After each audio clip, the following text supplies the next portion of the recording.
دیکھو بھائی، ہندوستان کے حالات تو ہمارے سامنے ہیں. ہم لوگ مسلمان ہیں، بحیثیت مسلمان ہونے کے بہت ساری ذمہ داریاں ہمارے اوپر ہیں. نبی کریم صلی اللہ علیہ وسلم اور صحابہ کرام نے بہت بڑی بڑی قربانیاں دی اسلام اور مسلمانوں کے لیے. ہم یہ چاہتے ہیں کہ ہماری قبر مدینہ منورہ میں ہو، اللہ کے رسول کے روضے کے پاس. تو کیا صحابہ جن کو اللہ کے رسول سے اتنا بڑا عشق تھا، اتنی بڑی محبت تھی، کیا وہ یہ نہیں چاہتے تھے کہ ہماری قبر یہاں بنے ہمارے نبی کے پاس؟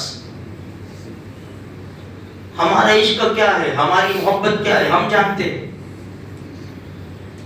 صحابہ کرام کا عشق اور محبت تو اعلیٰ درجے کی تھی، لیکن اللہ کے رسول کے کہنے کے اوپر کہیں شام، کہیں یمن، کہاں قبر بنا دی. اللہ کے رسول فرمایا چلے جاؤ تو چلے گئے. صحابہ کرام کے قدم مبارک تو ہندوستان تک ہے، بلکہ گجرات تک ہے، یہاں تک نشانات ملتے ہیں. میرے بھائیوں، اسلام اور مسلمانوں کی خاطر اتنی بڑی قربانیاں دی، آج ہم مسلمان بن کر بیٹھے ہیں.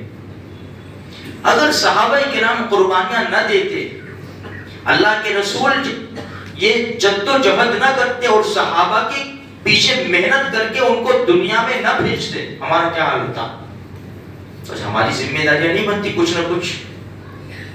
دیکھو، اسلام اور مسلمانوں سے اور مسلمانوں کی جو وقف کی پراپرٹی ہے، بھائی مساجد ہے، مدارس ہے، خانقاہ ہے، مراکز ہے، اولیاء کرام کے مزارات ہے، اور جتنی چیزیں ہیں، اسکول ہے ہماری جو بھی.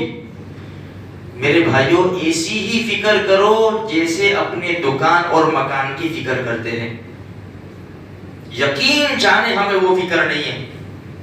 اگر میری دکان اور مکان کے اوپر یہ مسئلہ آ جائے تو میں کیا کروں گا؟ بہت زیادہ ضروری ہے فکر کرنے کی. میرے بھائیوں، ایکٹیو ہونے کی ضرورت ہے ہمیں، ورنہ تو ہمارے سامنے ہے سب کچھ. لڑنے والے بیچارے چند لڑ رہے، ان کے بھی پیٹ کھینچے جا رہے. ہم فکر کریں، اس کی بہت بڑی فکر کریں. جہاں اسلام اور مسلمانوں کا مسئلہ آیا، ان کا مسئلہ نہیں ہے، میرا مسئلہ ہے، میرا ذاتی مسئلہ ہے، تو کام بنے گا، تو انسان فکر میں آ کے کچھ قربانی اور جد و جہد کرے گا. ورنہ تو کچھ بھی نہیں، زندگی جی لیں گے. لیکن مسئلہ آخرت کا ہے نا ہمارا. اللہ ہم کو معاف فرما دے. آج تک بہت ساری کوتاہیاں ہوئی ہیں میرے بھائیوں، ہم نے کوئی دھیان اور توجہ نہیں دیا. میں، میرے بیوی بچے، میرا کاروبار ہے، بس ہم نے اسی کے اوپر دھیان دیا ہے. اس لیے تھوڑی سی فکر کرو. جہاں اسلام اور مسلمانوں کا مسئلہ آوے تو اپنا مسئلہ سمجھو میرے بھائیوں. اور اعمال ہے، اعمال، صرف اعمال کافی نہیں ہے، اعمال کے ساتھ جد و جہد کافی ہے. ضروری ہے جد و جہد ہے، ورنہ ہم اعمال بھی کریں گے، ضرور کریں گے. جیسے شب جمعہ ہے، نبی کریم صلی اللہ علیہ وسلم نے ارشاد فرمایا، جس نے جمعہ کے دن سورہ کہف پڑھی، اس ہفتے میں آنے والے ہر فتنے سے حفاظت کرے گا اللہ پاک.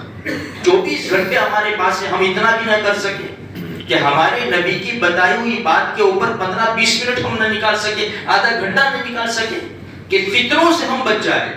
ضروری ہے ہمارے لیے کہ گھر گھر میں سورہ کہف ہو، ہر جو بچہ پڑھ سکتا ہے وہ بھی پڑھے، گھر کے ہر فرد پڑھے.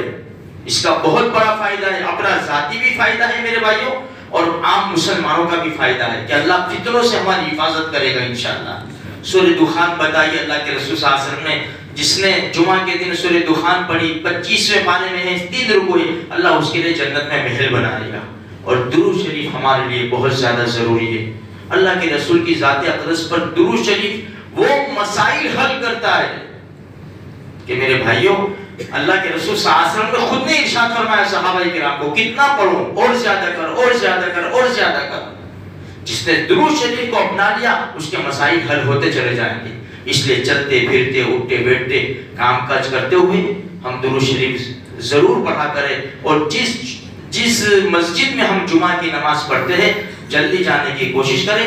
آخری ٹائم مسجد میں جانے کا جمعہ کے دن امام کے ممبر پر خطبہ پڑھنے سے پہلے، کھڑے ہونے سے پہلے ہم مسجد میں پہنچ جاوے، امام ممبر کے اوپر بیٹھ گیا پھر مسجد میں آئے، کوئی مطلب نہیں میرے بھائیو، ہمارا نام نہیں لکھا جائے گا۔ اللہ کہیں سنی باتوں پر عمل کی توفیق نصیب فرمائے۔